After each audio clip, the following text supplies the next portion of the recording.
You're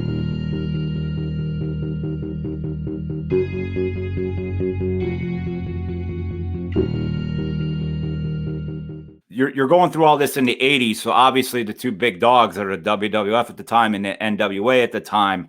Yeah. I'm sure there's a giant list in a big roll line, like trying to get into a concert to get to those companies. I mean, what are you doing? Are you just, paying your dues and doing the indies and doing the best you could? Or did you have any leeway towards that? Or Well, pretty much when it comes to my WCW experience, my good friend Gary Capetta was in Florida, and I was going to be in Florida as well. And we decided we were going to meet up, and he said, "Well, do you want to come to our shows?" And I said, "Well, sure, I'll make all the shows." And I said, "Well, I guess I'll bring my gear just in case." And he said, "Of course, that goes without saying." And it just happens that the very first show, and that was, I think it was 87 or 88, and it was somewhere in Florida. I don't remember where it is. And I showed up, and one of the wrestlers couldn't make it.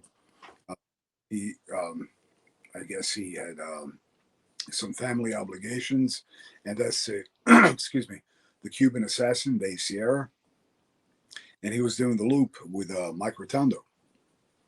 So Gary Capetta got wind of the fact that they're lagging one wrestler, and he says, "Well, I've got someone over here that," and Kevin Sullivan was, I guess, the agent and the booker at the time. He said, "Well, let me speak to him," and I went to speak to Kevin Sullivan, and I guess he looked at me, and I the part. And he said, "Well, do you have your gear?" I said, "Of course." He goes, "Well, run get it," and I did. I ran, and that was my first experience at a house show for WCW in front of a huge crowd. I mean, it was all packed to the rafters, and it was actually what they call the A card that featured, the Horsemen and Ric Flair. Oh yeah. Yeah, all the big names. The Steiners were there, and oh, I mean, everyone that was like the A-lister was there. So I got to work that show, and I got to wrestle Mike Rotundo, and it was very interesting because I didn't see Mike Rotundo anywhere in the building, and I wanted to go introduce myself and ask him, what he wanted to do. Sure. So when I finally met Mike Rotundo, it was, that last ding ding because that first match was over. We were in the second match, and I'm standing at the curtain, and here approaches Mike Rotundo, and we only have seconds before we go through the curtain and introduce myself, and we do our hellos. Anything in particular you want to? He goes, "I'll call it out in the ring." Okay. Yeah. For me, I know a lot of people probably would have been very nervous, but I didn't allow myself to be nervous because all that, all this kind of stormed in my mind within seconds. Well, first of all, you're trained. This Yep. this is me talking to myself. First of all, you're trained.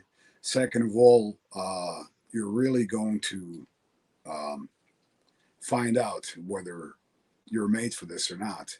Because, if you can't follow direction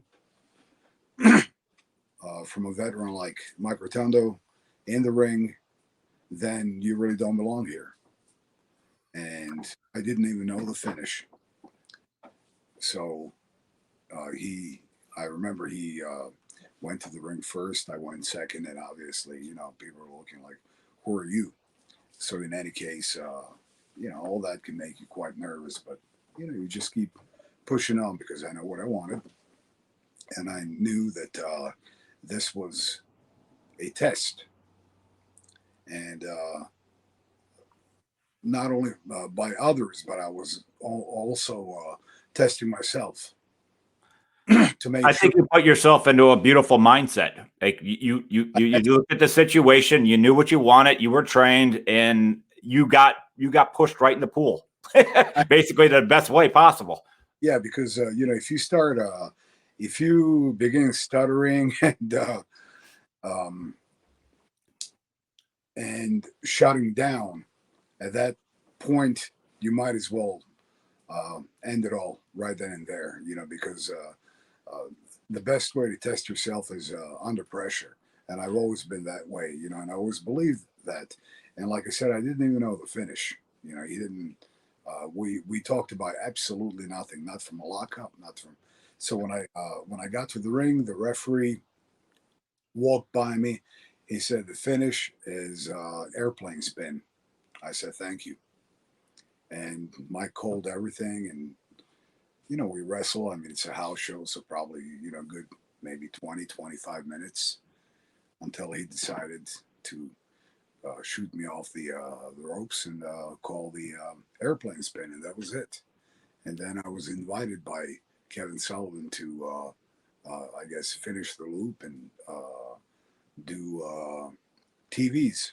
And my first TV, it was another wrestler and I versus the Steiner brothers.